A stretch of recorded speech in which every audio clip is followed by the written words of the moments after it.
ఇప్పటికి 1973 అంటే ఇప్పటికీ సుమారుగా 50 సంవత్సరాలుగా ఇది ఇక్కడ తన ఉనికిని నిలబెట్టుకుంటూ చాలా సంతోషంగా ఉంది. ఇలాంటి సంస్థ ఒకటి ఇక్కడ ఉంది అని అనుకోవడానికి. నిజానికి మన దేశంలో పుట్టినప్పటి నుంచి పోయేదాకా జరిగే సంస్కారాలన్నీ సంస్కృతంలోనే జరుగుతాయి. వాడు ఆస్తికుడైనా నాస్తికుడైనా, వాడు కమ్యూనిస్ట్ అయినా, కాంగ్రెస్ పార్టీ అయినా, బీజేపీ వాడైనా, పార్టీలతోటి కానీ కులాలతోటి కానీ సంబంధం లేకుండా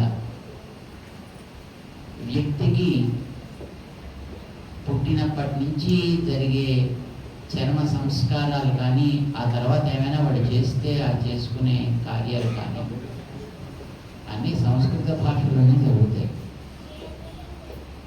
కానీ ఆ సంస్కృత భాషని గతంలో మృత భాష అనే ఒక ముద్దు పేరుతో పిలుచుకుంటూ ఉండేవారు.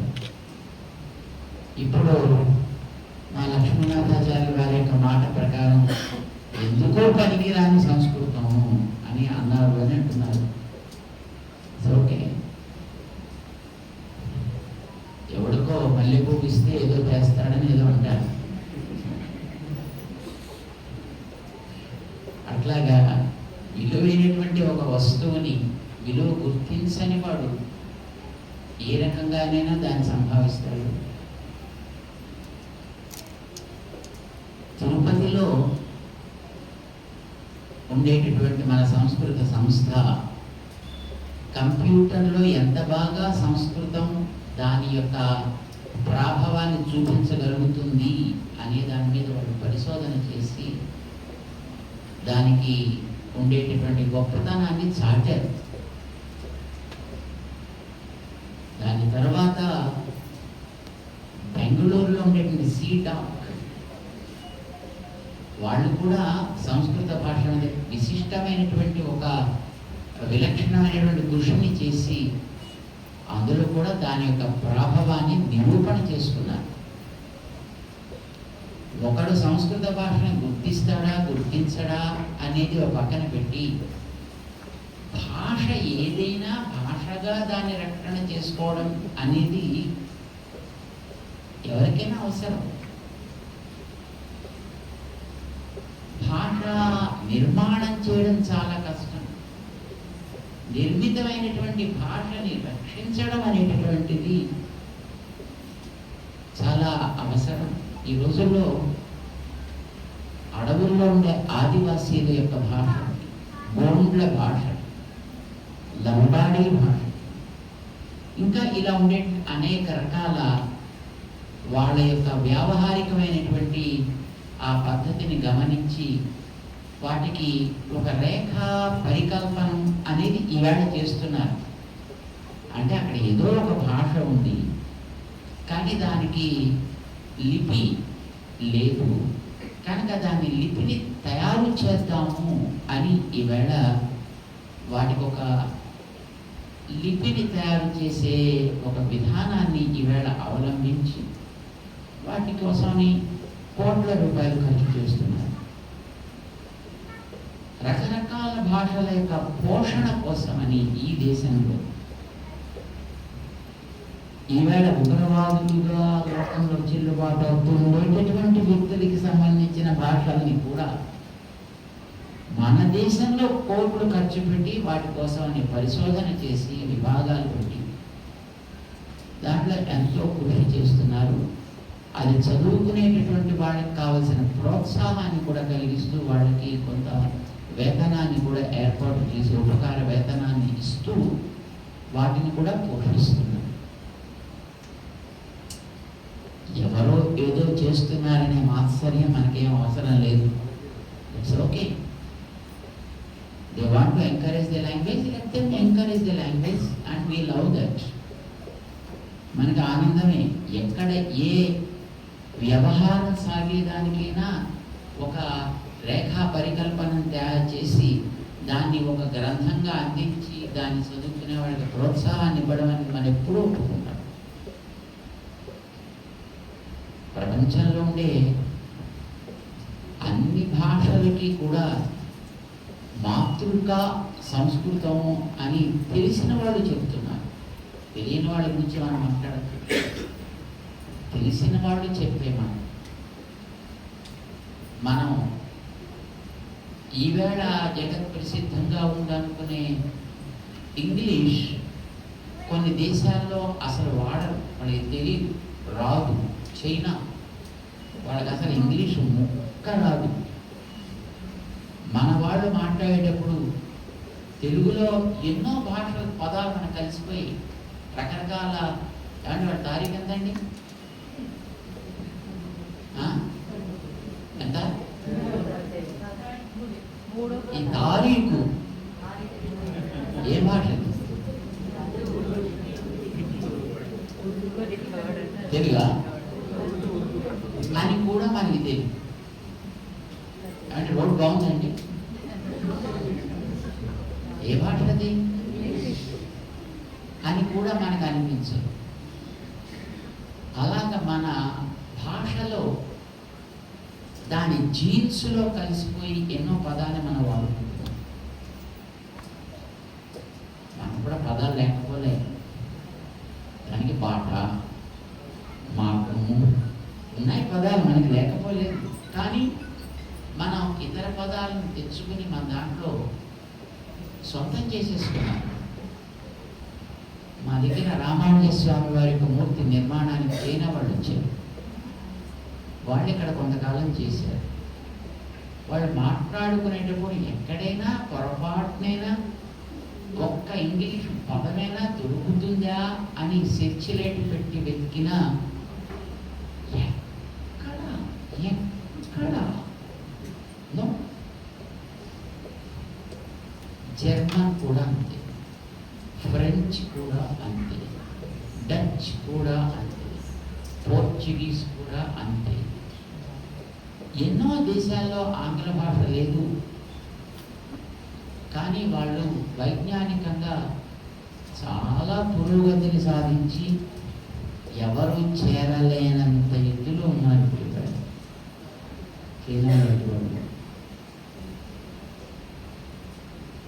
కోరి కోరి ఈ దేశాన్ని పాలించినటువంటి వ్యక్తులు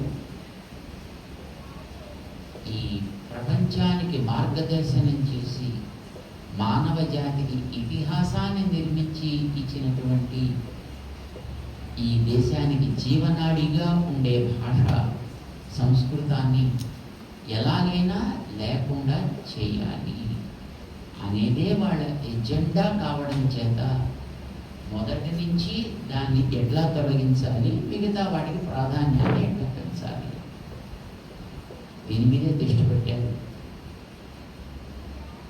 దురదృష్టం కొద్దీ ఈ దేశానికి స్వాతంత్ర్యం రాకముందు ఏం జరిగింది అనేది మనం వదిలేసిన, దీనికి స్వాతంత్ర్యం వచ్చిన తర్వాత కూడా దీన్ని నాశనం చేయాలి అనే వ్యక్తులే అక్కడ పాలనలో ఉండడం చేత దీనికి గుర్తింపు లేకుండా పోయింది. దీనిని ఎలా నిలబెట్టుకోవాలి అని మనం కింద మీద కొట్టుకొలాడాల్సినటువంటి స్థితి ఈవేళ ఏర్పడుతుంది. అంత ఉత్తమమైనటువంటి ఒక భాషకి, సర్వ సమగ్రత కలిగినటువంటి ఒక భాషకి ఎలా దీనిని మనం నిలబెట్టుకోవాలని ఆలోచించే స్థితి దాపురించింది అంటే, ఆ భాష సంరక్షణ కోసం ఏర్పడ్డ ఒక అకాడమీ, ఒక సంస్థ ఇలాంటి దాంట్లో ఇరుక్కుని కూర్చోవలసినటువంటి దౌర్భాగ్యపు స్థితి ఏర్పడింది అని అంటే మనం సిగ్గుపడాలి, తల వంచుకోవాలి. అది వాస్తవం. పోనీ ఇప్పటికి కూడా వాళ్ళ సంస్కృతం మానేసి పోనీ ఏమైనా చేస్తుందంటే, తమిళనాడులో ఒకనాడు ఇలాంటి ఒక ప్రయత్నం జరిగింది. అక్కడ వాళ్ళు అసలు మేము సంస్కృతాన్ని అంగీకరించము, సంస్కృతం కంటే మాదే ప్రాచీనము, ఆ భాషని మేము ఆ భాషగానే కాపాడదామని ఈ మధ్య కాలంలో వాడు దాని మీద చాలా అద్భుతమైనటువంటి రీసెర్చ్ చేశారు. కొత్త కొత్త పదాలు, సింపుల్ పదాలు తయారు చేసుకున్నారు. వాడు కళాశాల అనరు, కలూరి పాఠశాల అనరు, కళాశాల అనరు, విశ్వవిద్యాలయం అనరు, యూనివర్సిటీ కూడా అనరు. దాంట్లో వాడి పదాలు బస్ స్టేషన్, రైల్వే స్టేషన్. మన వాళ్ళు కూడా సంస్కృతం మీద ఒక జోక్ ఉండేది. ఏదో రైట్ సిగ్నల్ అంటే చిన్న పదంతో పోయేదో ధూమ శకట గమనాగమన ఏదో సూచి ఇంతకంటే అదే బాగుందండి. హాయిగా ఆ ఇంగ్లీష్లోనే సిగ్నల్ అంటే సుఖంగా అయిపోయిందండి, అదే బాగుంది. ఇలాగే కొన్ని జోక్స్ కూడా ఉండేవి మనకి. ఇలాంటివి లేకుండా వాళ్ళు తమిళంలో ఈవేళ కొత్త పదకోశాన్ని తయారు చేసుకున్నారు. దాని మీదే ఒక రీసెర్చ్ సాగించి ఇప్పుడు దాన్ని సాధించుకుంటున్నారు. ఇప్పటికీ లేవు అని అంటారు, కానీ వాళ్ళ భాషలో కూడా కావలసిన సంస్కృతం ఉన్నాయి. వాటన్నిటిని కూడా వాటికి వికృత రూపాలు కలిగించి ప్రీతి అనాలనుకోండి పిరిది అన్నారు. దీంట్లో వాడి సంయుక్తాలు లేవు, వాడు సంయుక్తాలు పలకోబడదు, ఏమో తెలియదు కానీ మొత్తానికి లేకుండా చేశారు. అంచేత ప్రీతి కావాలంటే పారా రెండు పెడితే అంచేత పిరిది అన్నారు. అని ఋషికేశ అన్నారంటే మళ్ళీ అక్కడ మళ్ళీ రకరకాల ఇబ్బందులు ఉన్నాయి కనుక ఈరుడి కేశ అన్నారు. ఈరుడి కేశ ఇలాగా అక్షరాలని వాళ్ళు కాస్త డిస్టార్ట్ చేసి కొన్ని పదాలు తయారు చేసుకున్నారు. రకరకాలుగా కొత్త కొత్తగా పదకోశాన్ని వాళ్ళు నిర్మాణం చేసుకున్నారు. బట్ ఏమైనప్పటికీ కూడా భాష మీద కృషి చేస్తున్నారు. తెలుగు భాషకి సంస్కృతం తర్వాత అంత ఘనత కలిగిన లాంగ్వేజ్ ఏదైనా ఉంది అంటే అది నిజానికి తెలుగు. నాకు చాలా గర్వంగా అనిపిస్తుంది అలా అనుకోవడం కోసం. ఎందుకంటే సంస్కృతంలో ఉండేటటువంటి నుడులని జాగ్రత్తగా గమనించి కాపాడిన భాష మన తెలుగు భాష. ఒక ఉదాహరణ చెప్తాను. కృష్ణ ఏం పదాలు? కృష్ణ ఎన్ని అక్షరాలు చెప్పండి దాంట్లో?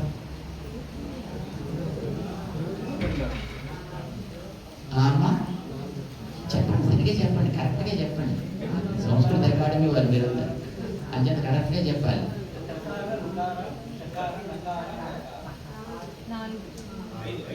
5 అక్షరాలు ఉన్నాయి కదా. కా రు కృ ష ణ ఆ. కొత్తగా ఈ మధ్య కాలంలో పరిశోధన చేసేటటువంటి వారిదులు ఉన్నారు కొంతమంది.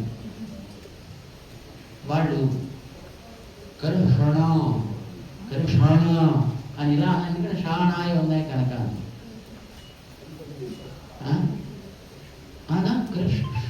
షాణ కలిపితే అది కృష్ణ అనా తప్ప కృష్ణ ఏంటి ఇదేం బాలేదిలాగా అని ఆ పలుకుబడి తప్పు అని దానికి ఇలాగే చెప్పడం మాట్లాడడం ప్రారంభం చేశారు. కొంతమంది కూడా ఉంటున్నారు. ఉత్తర భారతదేశం వాళ్ళకి దక్షిణ భారతదేశం వాళ్ళకి కూడా కొన్ని ప్రాబ్లమ్స్ ఉన్నాయి. వాళ్ళకి ఇందాక అన్నాం కదా, వాడికి సంయుక్తాక్షరాన్ని పలకడం అంటే కొంచెం ఇబ్బంది ఉంది. ఎవడు పడతాడు తలకాయ నొప్పులని. తమిళం వాళ్ళంతా దాంట్లో ఉండేటటువంటి ఒక అక్షరాన్ని తీసేశారు, వాడికి పాడని అక్షరాన్ని తీసేశారు. ఎందుకంటే షకారం వాళ్ళకి లేదు, తమిళ లిపిలో షకారం లేదు. అందుకోసం దాన్ని తీసేసి కన్నా బావా కన్నా కన్నా అని పెట్టుకున్నారు, నకారం తీసుకున్నారు. ఉత్తర భారతదేశానికి వెళ్ళారనుకోండి, ఏమని పిలుస్తారు కృష్ణుని? కన్నయ్య కన్నయ్య అని అంటారు. వాళ్ళు షకారానికి శుభ్రంగా ఒక పరివేషాన్ని పెట్టేశారు, వాళ్ళు సున్నం చుట్టేశారు దాన్ని. వాళ్ళు తీసేసారు. మీ తెలుగు వాళ్ళు ఏమంటారు చెప్పండి? ముద్దుగా కృష్ణుడిని పిలవాలంటే కన్నా తమిళం పేరు పిలుస్తారు. తమిళం వాళ్ళు కావచ్చు, మలయాళం వాళ్ళు కావచ్చు, మిగతా వాళ్ళు కావచ్చు, కర్ణాటక వాళ్ళు కావచ్చు. కర్ణాటక కూడా పెద్ద పాత లాంగ్వేజ్ ఏం కాదు, కొత్తగా పుట్టింది అది అనుకోండి. ఉత్తర భారతదేశానికి మీరు ఎక్కడికి వెళ్ళినా కన్నా అంటారు. తెలుగు వాళ్ళు ఏమని పిలుస్తారు? టా ఎక్కడి నుంచి వచ్చింది? కిట్టిగా ఉంది. మాకు ఇట్టాయా? మీకు కిట్టా అని టా ఎక్కడి నుంచి వచ్చింది? టా ఉండాలి, నా ఉండాలి, మధ్యలో టా ఎందుకు వచ్చిందండి?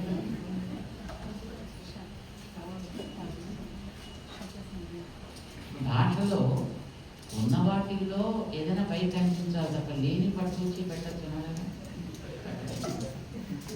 మీరు టా ఎందుకు తెచ్చారో ఎవరికైనా ఎప్పుడైనా ఆలోచించారు? కిట్టిగాడు, కిట్టయ్యా. సేమ్ విష్ణు దగ్గర కూడా అంతే. ఎందుకు వచ్చింది టా అని ఎప్పుడైనా ఆలోచించారా? ఏదో అంతా అంటున్నాం, మనం అంటున్నాం. వేద నిఘంటువులో, వేద పరిభాషలో అభినిధానము అని ఒక రూల్ ఉంది, ఒక సూత్రం. అభినిధానము అని ఒక సూత్రం. దాంట్లో రాషాలకి ఎప్పుడైనా వర్గాంతములు వచ్చినట్లయితే వర్గ ప్రథమం వచ్చి లోపించును. వర్గ ప్రథమం వచ్చి లోపించును. వర్గ ప్రథమమేది? అది ఏ వర్గ? షా ఉంది అక్కడ, కృష్ణ ఉంది. నాకి ప్రథమ అక్షరం ఏది అక్కడ? వర్గ ప్రథమం టా వచ్చి లోపించును. అంటే లుప్త టకారం అక్కడ ఉంది అని అర్థం. అది మీరు ఎట్లా పలుకుతారు? కృష్ణ అంటారా, కృష్ణ అంటారా? ఎలా అంటారు? ఏం వినిపిస్తోంది మీకు అక్కడ? కృష్ణ.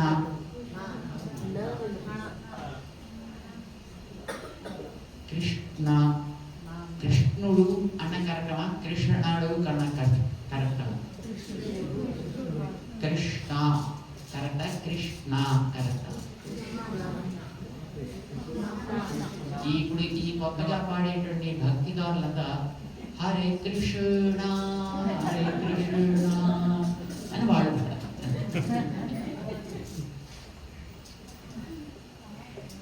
కృష్ణ కరెక్టా? కృష్ణ కరెక్టా? ఎవరు పలుకుతారు ఈ పలుకు? తెలుగుడే పలుకుతారు. మిగతా వాళ్ళ దగ్గర ఈ నియమం లేదు. దాంట్లో కృష్ణ వినిపిస్తోంది అక్కడ. విష్ణు అన్నప్పుడు కూడా టా వినిపిస్తోంది అక్కడ. కానీ అది లోపిస్తుంది, కనపడదు. దీనికి వేద సూత్రం ఉంది, వేద భాష్యంలో. దాని అభినిధానము అని అంటారు. అది తెలుగువాడు పట్టుకున్నారు. దాన్ని తెలుగువాడు మాత్రమే పట్టుకున్నాడు. అందుకోసం కిట్టిగాడు,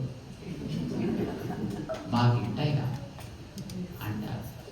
మిగతా వాళ్ళు లేదంటే మన దాంట్లో షా లేదు, నా లేదు, రెండూ లేదు. ఇలాంటివి చాలా ఉన్నాయి. నేను ఉదాహరణ కోసం ఒకటి చెప్పా. సంస్కృత భాషలో ఉండేటటువంటి నుడికారాన్ని చెదరకుండా పట్టుకున్నటువంటి ఏదైనా భాష ఉంది ప్రపంచంలో ఉంటే అది తెలుగు ఒకటే.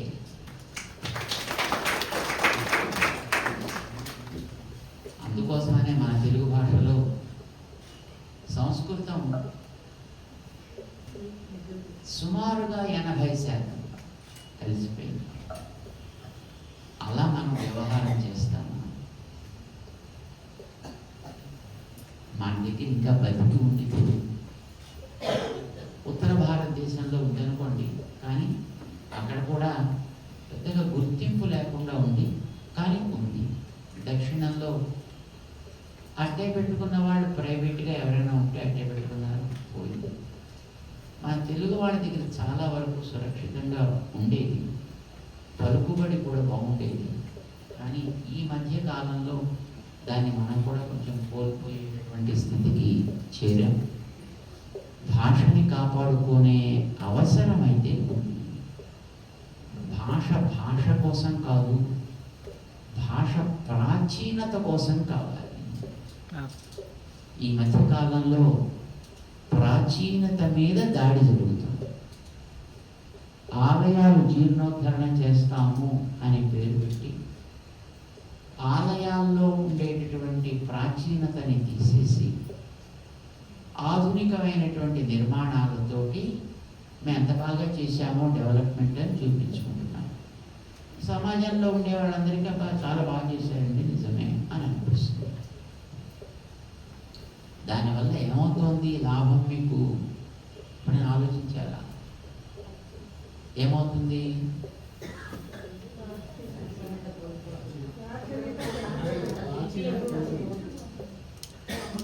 చరిత్ర పోతుంది.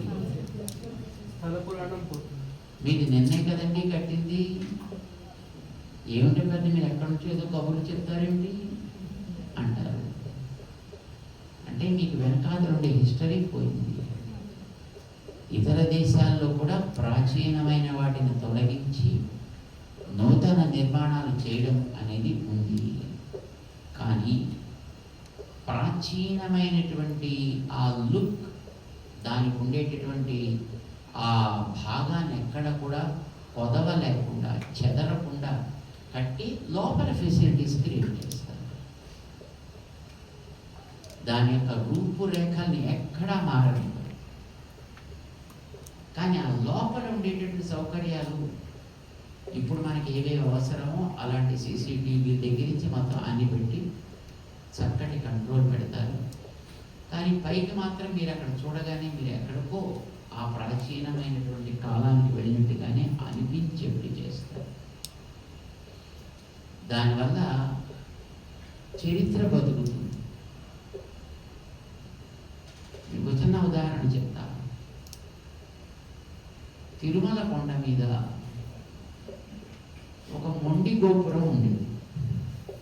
బహుశా ప్రాచీన కాలంలో వెళ్ళిన వాళ్ళు, అంటే 1980కి ముందర తిరుపతి దర్శనం చేసిన వాళ్ళు ఎవరైనా ఉంటే మీకు అప్పటి దృశ్యాలు ఏమైనా కొంచెం మనసులో ధరించేటటువంటి అవకాశం ఉంటే మీరు జ్ఞాపకం చేసుకోవచ్చు.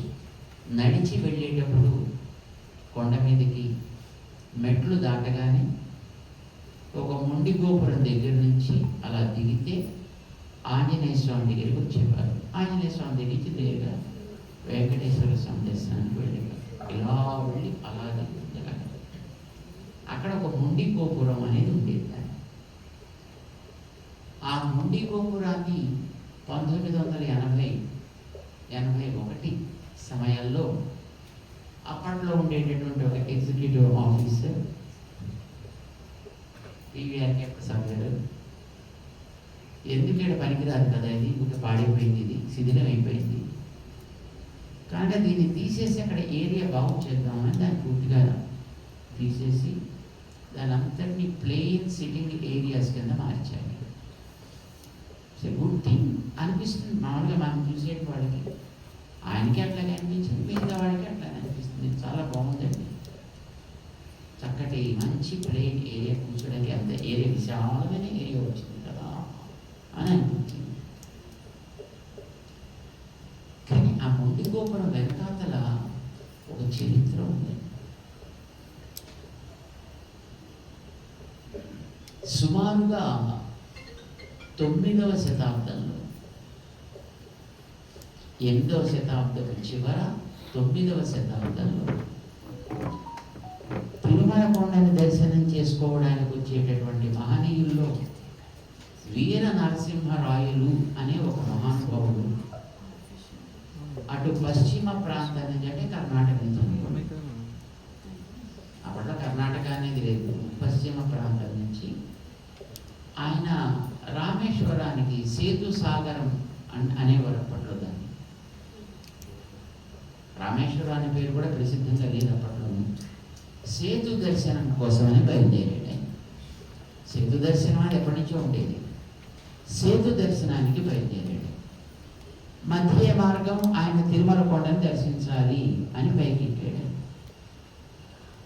సరే, సాధారణంగా ఎవరన్నా పెద్దవాళ్ళు వచ్చినప్పుడు, కాస్త ధనాఢ్యులైనటువంటి వాళ్ళు వచ్చినప్పుడు, ఏమంటే ఇక్కడ ఏదైనా కాస్త సేవ చేస్తే బాగుంటుంది, ఏం చేస్తే బాగుంటుంది అంటే, ఇక్కడ ఏదైనా మరి దేవుడికి వచ్చిన వాళ్ళకి చూడడానికి ఇది ఫలానా తెలియాలి కదా, అలాంటిది ఏం లేదు ఇక్కడ మాకు రాజగోపురం లాంటిది. సో రాజగోపురం కట్టిస్తే బాగుంటుంది. నో ప్రాబ్లం, కట్టండి, ఇదిగో మీకు అడ్వాన్స్ నేను ఇస్తున్నాను, తీసుకుని నిర్మాణం ప్రారంభం చేయండి అని ఆయన అక్కడ కొబ్బరికాయ కొట్టి శంకుస్థాపన చేసి ఆయన అటు సేతు దర్శనం కోసం వెళ్ళిపోయాడు. సేతు దర్శనం చేసుకుని రావడానికి సుమారుగా 2 నెలల కాలం పట్టింది. అప్పటిదాకా వీళ్ళు నిర్మాణాన్ని ఆరంభం చేసి ఆ మొదటి తలం దాకా నిర్మాణం చేశారు. అయింది. అయిన తర్వాత అప్పుడు ఈయన మళ్ళీ వెనక్కి వచ్చారు తిరుపతికి. ఎంతవరకు అయింది, ఇంకా ఏం చేయాలి చూద్దాం. రాత్రి అక్కడ పడుకున్నాడు కొండ మీద. ఆయనకి కల వచ్చింది. కలలో ఒక పాము కనిపించింది. ఆయన, అబ్బా నేను ఈ బరువు మొయ్యలేకపోతున్నా అన్నట్టుగా అది మాట్లాడుతున్నట్టుగా అనిపించింది. అరే ఏంటిది అని ఆయన ఆ పాము వెంటపడ్డాడు. ఆ పాము అలా పాకుతూ ఆలయంలోకి వెళ్ళింది. గర్భాలయంలోకి వెళ్ళిపోయి స్వామి యొక్క ఎడమ చేతికి చుట్టుకుంది, ఎడమ భుజానికి చుట్టుకుంది. మెలకు వచ్చింది దీనికి. అరే ఏంటిది? అక్కడ ఉండేటటువంటి పెద్దల్ని సంప్రదించాడు. వాళ్ళు చెప్పాడు, మహారాజా నువ్వు ఈ గోపురం కడుతున్నావు కదా, ఈ పర్వతం అంతా శేష పర్వతం కదా, బహుశా దానిని గుర్తు చేస్తూ ఆ శేషుడు అయి ఉంటాడు. ఈ గోపురాన్ని బహుశా ఇంతకంటే ఇంకా పెంచడం ఆయనకి బహుశా ఇష్టం అయి ఉండకపోవచ్చు. Let it be stop here. దీన్ని ఇక్కడికి ఆపేసి ఇంకా పైన కట్టకయ్యా. బహుశా ఆయనకి ఈ పైన ఇంకా నిర్మాణం చేయడం బహుశా ఇష్టం అయి ఉండకపోవచ్చు, కనుక వదిలేసి ఇక్కడ దాకా.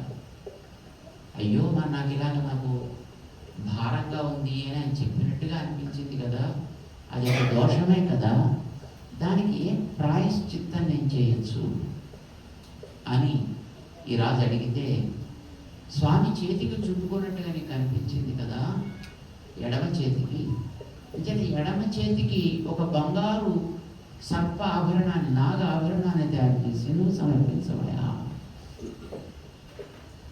అంటే దాన్ని నాగాభరణాన్ని తయారు చేసి ఆయన సమర్పణ చేశాడు.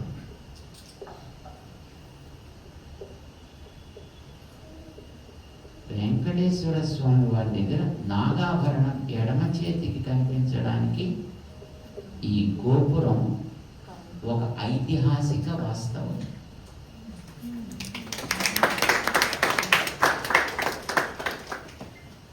ఇప్పుడు తీసేసాడు ఆయన. Now what is there? Nothing. రామానుజాచార్యుల వారు తిరుమల మొదటిసారి, రెండవసారి వెళ్ళినప్పుడు, 4 సార్లు వెళ్ళారు. రెండవసారి వెళ్ళినప్పుడు అక్కడ కొంత చర్చ జరిగింది. ఈయన చేతికి నాగాభరణం ఉంది కనుక ఈయనని మేము శివుడే అని అంటాము అని కొందరు అక్కడ వాదిస్తే, రామానుజాచార్యుల వారు వెంకటాచల మహాత్మ్యాన్ని చూపించి దాంట్లో పద్మావతి పరిణయం జరిగేటప్పుడు పద్మావతీ దేవి గారి తండ్రి గారి అయినటువంటి ఆకాశరాజు నాగాభరణ యుగ్మంచ అని అనేక ఆభరణ సమర్పణ చేసే సందర్భంలో 2 నాగాభరణములను కూడా తయారు చేసి వెంకటేశ్వర స్వామి వారికి అల్లుడికి ఇచ్చే కట్నముగా ఇచ్చాను. ఈ పురాణాల్లో ఉంది. అంటే నాయన పురాణంలో నాగాభరణ యుగ్మాన్ని ఇచ్చినట్టుగా ఉంది. అక్కడ 2 నాగాభరణ 2 చేతులకి కూడా పెట్టినట్టుగా మనకి పురాణం చెప్తోంది. దురదృష్టం కొద్దీ అది ఎప్పుడు 5,000 ఏళ్ల క్రితం కదా, అప్పటికి 4,000 ఏళ్ల క్రితం. కనుక ఈ 4,000 సంవత్సరాల కాలంలో మధ్యలో అది ఎక్కడో ఏదో రకంగా ఎవరో సంగ్రహించి ఉంటారు, పోయి ఉంటాయి. కానీ మీరు చెప్పినట్లుగా వీర నరసింహరాయలు వచ్చినప్పుడు అందులో ఒకటి ఆయన సమర్పణ చేశాడు, అది సంతోషం. కానీ అసలు 2 ఇచ్చినట్టుంది కదా, అంచేత 2వది ఇప్పుడు మనం సమర్పించవాలి అని రామానుజాచార్య వారు నాగాభరణ యుగ్మంలో 2వ దానిని మళ్ళీ తయారు చేయించి 2 భుజములకి కూడా అలంకరణగా సమర్పించారు. ఇప్పటికీ అది ఉంది. అంటే చరిత్రలో ఆయన 2 ఇచ్చినట్టున్న దానిని మళ్ళీ వారు పునరుద్ధరణ చేశారు, రివైవ్ చేశారు. ఇది ఒక చరిత్ర అంటాను. చరిత్రని పునర్నిర్మాణం చేయడం ఇది మన బాధ్యత తప్ప చరిత్రను తుడిచిపెట్టడం మన బాధ్యత కాదు. ఇది తెలియక ఆ గోపురం దానికి గుర్తు.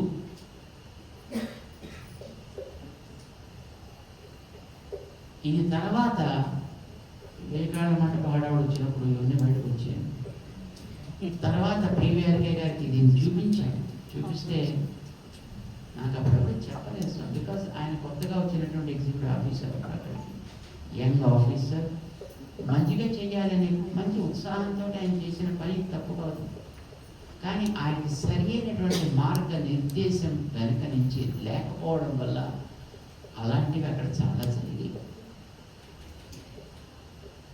అంటే ప్రాచీనమైనటువంటి ఒక్కొక్కటి, అది భాష కావచ్చు, కట్టడం కావచ్చు, ఆచారం కావచ్చు, మరొకటి కావచ్చు, వాటిని సంరక్షించడం ద్వారా చరిత్రకి మనం కొత్త ఆయువు పోసినట్టు అవుతుంది.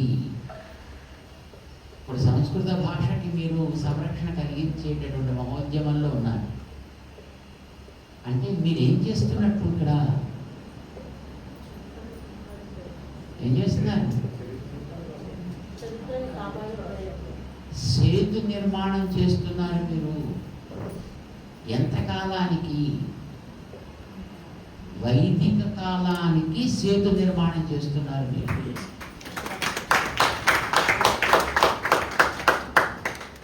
అంటే కొన్ని వేల సంవత్సరాలు అంగీకరించడం మాకు తెలియదు. ఈ రోజున కొత్తగా పరిశోధనలు చేసేవాడు రామాయణ భాగవతాలు భారతాలు లాంటివన్నీ 3 నుంచి 6వ శతాబ్దం మధ్యలో వచ్చినవి అంటున్నారు ఆయన. Still it is okay. అంటే మీరు కనీసం 2000 సంవత్సరాల సేతు నిర్మాణం చేస్తున్నారు కదా, ఒక ఫ్లైఓవర్ కడుతున్నారు మీరు.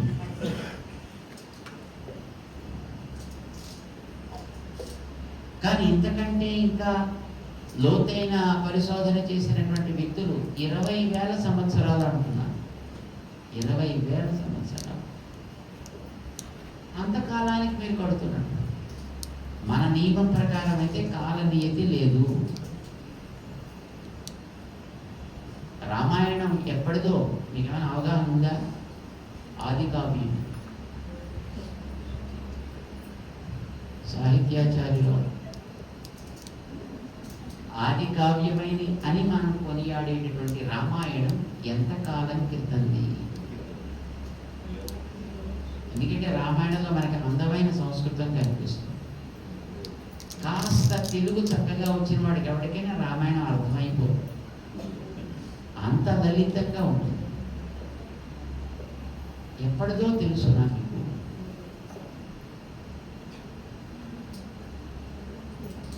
ఏ యుగం నాటిది? త్రేతాయుగం అనుకున్న అంతవరకు తెలిసిందంటే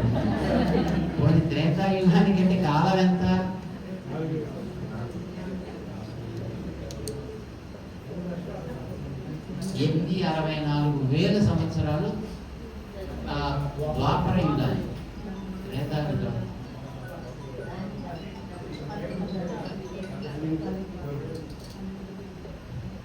కానీ ఏ త్రేతాయుగం, ఎన్నవ త్రేతాయుగం? ఇది మళ్ళీ ఇంకో ప్రశ్న కదా. ఎన్నో త్రేతాయుగం అంటే అదేంటండి? త్రేతాయుగం అవడాలనుకుంటే ఎన్నో త్రేతాయుగం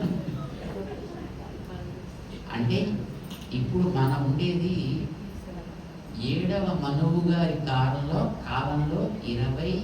28వ చతుర్యుగంలో ఉన్నాము. 71 చతుర్యుగాలు ఒక మనువు సమయము, మన్వంతరము. అలాంటి మనువులు 14. అందులో ఇప్పుడు మనం 7వ మనువు గారి పీరియడ్లో ఉన్నాము. 6 అయిపోయారు. ఈ 7వ మనువు అయినటువంటి వైవస్వతుడి యొక్క కాలంలో 28వ చతుర్యుగపు కృత, త్రేత, ద్వాపర దాటి కలియుగంలో 5,126 సంవత్సరాలు గడిచినప్పుడు ఉన్నాము అని అంటున్నారు. ఓకే, కొంతమంది 24వ చతుర్యుగం అంటున్నారు. మనం 28వ చతుర్యుగంలో ఉన్నాం. 4 చతుర్యుగాలకి ముందర. ఒక చతుర్యుగం అంటే 43,20,000 సంవత్సరాలు ఒక చతుర్యుగానికి కాలం. అలాంటి 4 చతుర్యుగాలకి ముందర. కానీ ఈ మధ్యనే రామ కాల నిర్ణయ బోధిని అని ఒక పుస్తకం దొరికింది. అది 1913వ సంవత్సరంలో ముద్రించింది. దాంట్లో కింద ప్రమాణాలు చూపించారు. 5వ చతుర్యుగము నాటికి త్రేతాయుగంలో రామ కథ జరిగింది అని దాంట్లో శ్లోకాలు ఉన్నాయి కింద గ్రంథాల్లో నుంచి. 24వ చతుర్యుగం అని మేము అనుకున్నాం మొట్టమొదట. కాదు, 5వ చతుర్యుగంలో అని ఇచ్చారు దాంట్లో. That means what? అసలు మనం ఈ చతుర్యుగంలో తీసుకుంటేనే 17,50,000 సంవత్సరాలు వెనక్కి వెళుతున్నాం. 17,50,000 రామాయణ కాలం. ఇంకా 5వ చతుర్యుగం, ఇప్పుడు మన 28వ చతుర్యుగం. 5వ చతుర్యుగం అంటే ఎక్కడ పెడతాం?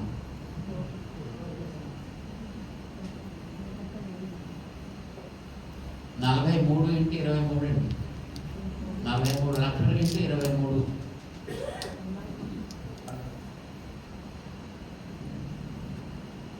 ఎన్ని కోట్లు వెళ్ళాలి? సరే, అదిలో పక్కన పెట్టేసి ఈ చతుర్యుగం దాకానే మనం పరిమితం అయిపోయి ఇప్పటి త్రేతాయుగంలోనే ఇది రాశారు అని అనుకుంటే 17.5 లక్షలు.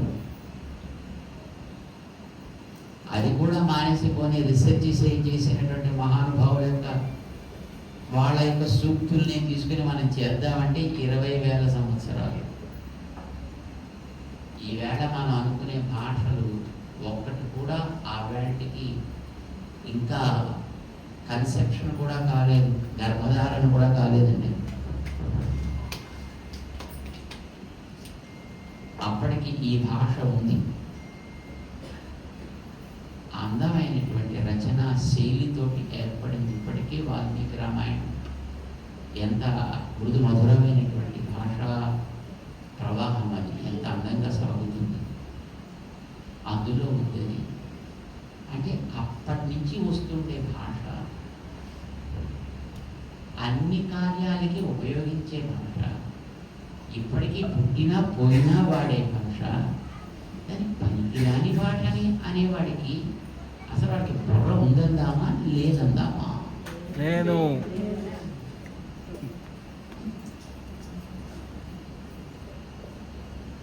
దాన్ని పట్టించుకోవడం పక్కన పెట్టి దాంతో మనం చేయాల్సిన పనులని మనం చేయడం ప్రారంభించాలంటే అలాంటి దానికి సాధనంగా ఉండేటటువంటి స్థానం ఈ అకాడమీ అయితే ఈ అకాడమీని కాపాడాల్సిన బాధ్యత ఎంత ఉంది. ఉద్యోగం కోసం, జీవిక కోసం మనం ఇక్కడ ఉన్నప్పటికీ మనం వహించేటటువంటి భారం అనేది సామాన్యమైనటువంటి భారం కాదు. సీతమ్మ వారిని రామచంద్రుడు వనానికి పంపించినప్పుడు చివర లక్ష్మణస్వామి సీతమ్మని రథం దింపిన తర్వాత వెళ్ళొస్తానమ్మా అన్నాడు. అదేమిటా అప్పటిదాకా ఆవిడకి తెలియదు. అంటే అప్పుడు వాస్తవం జరిగింది ఏమిటో చెప్పాడు లక్ష్మణస్వామి. సీతమ్మకి దుఃఖం పొంగొచ్చింది. నా కల్వద్వైవ సౌమిత్రే జీవితం జాహ్నవీజలే త్యజేయం. ఈ మాట విన్నందుకు నేను ఇప్పుడే గంగలో దూకి ప్రాణం వదలాల్సిందే. అధికారం నాకు లేదు, ఎందుకంటే నేను ఒక భారాన్ని మోస్తున్నా. రాఘవ వంశానికి చెందినటువంటి బీజాన్ని నేను మోస్తున్నా. దాన్ని నాశనం చేసేటటువంటి అధికారం నాకు లేదు కనుక రాఘవ వంశపు సంరక్షణ కోసం నేను ఈ బాధని భరించడానికి సిద్ధపడుతున్నానని ఆవిడ సిద్ధపడింది ఉంది. తర్వాత వాల్మీకి ఆశ్రమానికి వెళ్ళేది అది వేరే విషయం. మీరందరూ ఈ అకాడమీలో ఉన్నారు అని అంటే మీరు అట్లాంటి భారాన్ని మోసేటటువంటి వ్యక్తులు.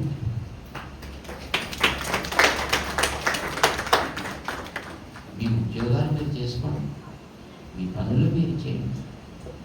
కానీ దీని రక్షణ కోసం ఒక ఉద్యమంలాగా సమయాన్ని మీరు వెచ్చించేనా. భాగ్యనగరంలో వ్యక్తులకి కొదవలేదు. ఇందాక మధుసూదన్ గారు, మా నీలకంఠం గారు మాకు స్థానాన్ని చూపించినప్పుడు ఇక్కడ సెంట్రల్ సంస్కృతి అకాడమీ ఆ పేరేమిటి, ఈ స్థానం ఏమిటి, దీనికి దానికి ఎక్కడ పొందికే లేదు. ఇలా ఉండాల్సింది కాదు. ఇది మనం ఏ కార్పొరేట్ ఆఫీస్కి వెళ్ళి దీని గురించి మనం చెప్పినా దీనిని బాగు చేయడం కోసం తప్పనిసరిగా ముందుకు వస్తారు. తప్పనిసరిగా ముందుకు వస్తారు. పనికిరాని చెత్త కార్యక్రమాల కోసం వాళ్ళ దగ్గరికి వెళ్ళి ఎప్పుడో వాళ్ళకి చెప్పితే వాళ్ళు కోట్లు ఇస్తున్నారు. మనకి ఆ బాధ్యత తీసుకునే శ్రద్ధ ఏర్పడితే దీన్ని మనం డెవలప్ చేసుకోవడం అనేటటువంటిది శ్రమజనకమైనటువంటి కార్యం కానే కాదు. దీన్ని ఎంత అందంగా తయారు చేసుకోవాలి, దీని మీద అందరికీ రుచి కలిగేటట్లుగా దీన్ని ఎంత బాగా మనం తయారు చేయాలి.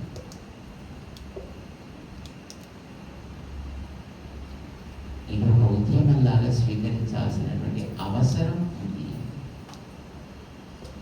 దానికి మీరందరూ కూడా రథ చక్రాల్లో ఉండాల్సిన వ్యక్తులు మీకు.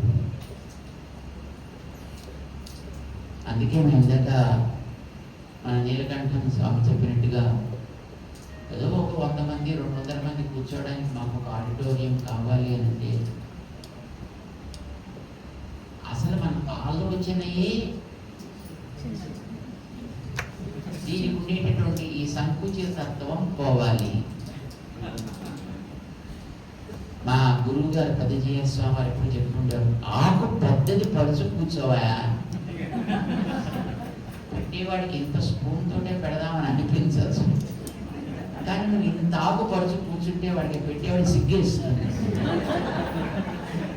ఇంత పెడితే ఏం బాగుంటుంది.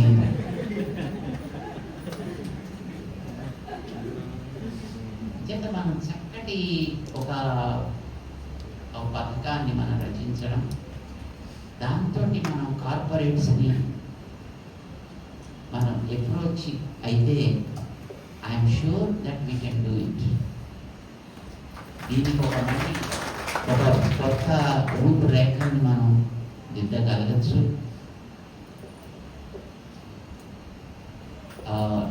మంచి మంచి గ్రంథాలు ఉన్నాయి, ఇంకా ఎన్నో చోట్ల ఇంకా ఎన్నో గ్రంథాలు ఉన్నాయి.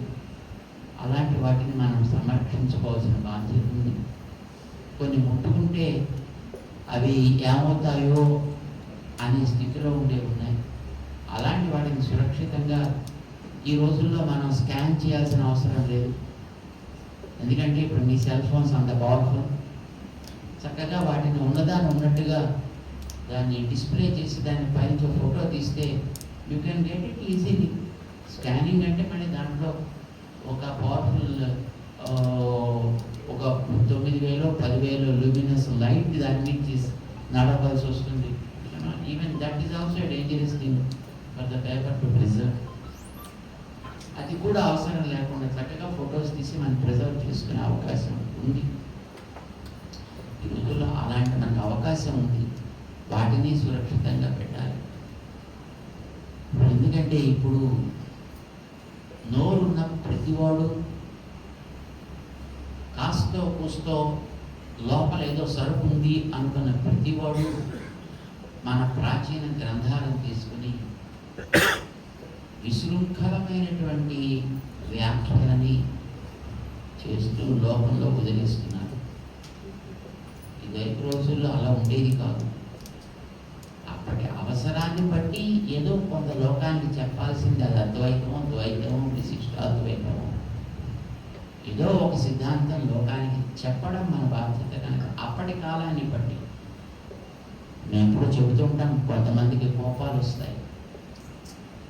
ఆనాటి అవసరాన్ని బట్టి ఆదిశంకరుడు అద్వైతాన్ని చెప్పారు. కానీ బహుశా వారే ఇంకొక 25 ఏళ్ళు ఉన్నట్టయితే విశిష్టాద్వైతం కూడా వారే చెప్పి ఉండేవారేమో. కానీ వారికి ఆ కాలం లభించలేదు. వారికి ఇది ఒక వికాస దశ.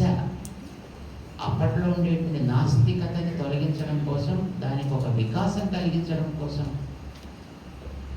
ఏమి అంగీకరించడం అనుమానం తప్ప. అప్పట్లో పరిస్థితి అది. బౌద్ధుల్ని ముఖ్యంగా వాడంతా అనుమానం. వాడికి శాస్త్రం అక్కర్లేదు, మరొకటి అక్కర్లేదు. నాకెంత దోస్తే అంత.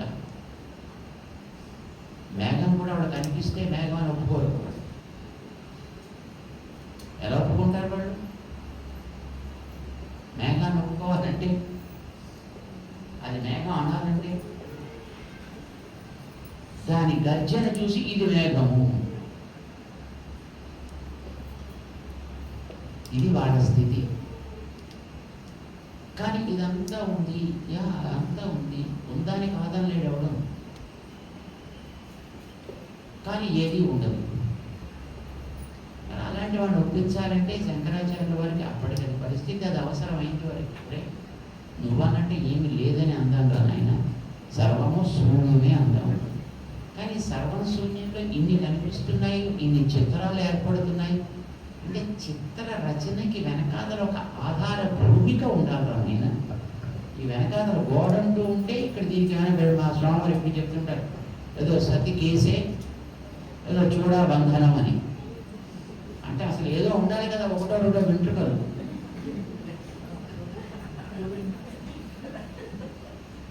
సో నీకు ఇక్కడ వెనకాతలో ఒక ఇప్పుడు ఇది పెట్టాము, ఏదో మేము వస్తున్నాం కానీ ఇది పెట్టారు, ఇంకోటి వస్తే ఇంకోటి పెడతారు. ఏది పెట్టాలన్నా వెనకాతలో ఒక భూమి గంటూ ఒకటి ఉండాలి కదా, ఒక ఆధారం ఒకటి ఉండాలి కదా. ఓకే, ఈ ప్రపంచం అంతా కల్పితము, no problem, let us say that nothing is there. కానీ అది ఏర్పడాలన్నా ఇక్కడ ఏర్పడదు కదా అలాగా. కనుక ఇక్కడ ఒక ఆధారం కావాలి. ఆ ఆధారానికి బ్రహ్మ పేరు పెడదాం, బ్రహ్మ. అది ఉంటే దాని మీద ఎన్నైనా రచనలు చేయి. అవన్నీ మాయా కల్పితాలు, నో ప్రాబ్లం. కానీ కల్పితానికి కూడా వెనకాల ఒక ఆధారం కావాలి. కాల్పనికం కూడా అలాగే ఆకాశం నుంచి ఏర్పడదు ఇప్పుడు కూడా. మీరు పులిని ఊహించాలంటే మీకు కనీసం పిల్లేనే తెలిసి ఉండాలి. మీసాలు కొంచెం పెద్దవి, ఆకారం కొంచెం పెద్దది, గాండ్రింపు కొంచెం పెద్దది, గోళ్ళు కొంచెం పెద్దవి చెప్తే చెప్పచ్చు. కల్పనకి కూడా వెనకాతల ఒక ఆధారం అంటూ ఉండకపోతే నీకు కల్పన కూడా ఏర్పడదు. అంచేత బ్రహ్మాన్ని అంగీకరించు, బ్రహ్మతత్వాన్ని ఒకటి అంగీకరించు. అంటే వాడికి అది లాజికల్గా అనిపించింది, ఎందుకంటే వాడు ఆనుమానికుడు. అంచేత వాడు దీన్ని అంగీకరించాడు. ఇది కూడా పర్వాలేదు, బాగానే ఉంది, యుక్తియుక్తంగా ఉంది. కనుక ఒక ఆధార భూమిక ఉండాలి. ఒకే బ్రహ్మ, ఏకమేవ అద్వితీయం నా ప్రాబ్లమ్స్ అంగీకరించు. అక్కడికి వాడిని తీసుకురావడానికి పాప ఆయన చాలా కాలం పెట్టింది. ఆయన సమయం అయిపోయింది. అక్కడికి ఆ మాత్రం అంగీకరింపజేసి ఇంకా అన్నిటినీ దానికి తగ్గట్టుగా ఒక్కొక్కదాన్ని పట్టుకొచ్చి మళ్ళీ ఇంట్రడ్యూస్ చేయాలి. అప్పటికే వేద రహితమైనటువంటి సమాజం అయింది. మళ్ళీ వైదిక ధర్మాన్ని ఇంట్రడ్యూస్ చేయాలంటే వేదాన్ని ముందర అవునని ఒప్పించాలి. అంత ఒప్పుకోకు మాని. కానీ ఎక్కడ ఏకం అద్వితీయం బ్రహ్మ ఉన్నాయో అంతవరకు ఒప్పుకుంటే మనకి నష్టం ఏంటి? వాడు ఎలాగో ఒప్పుకున్నాం కదా ఒక ఆధారం.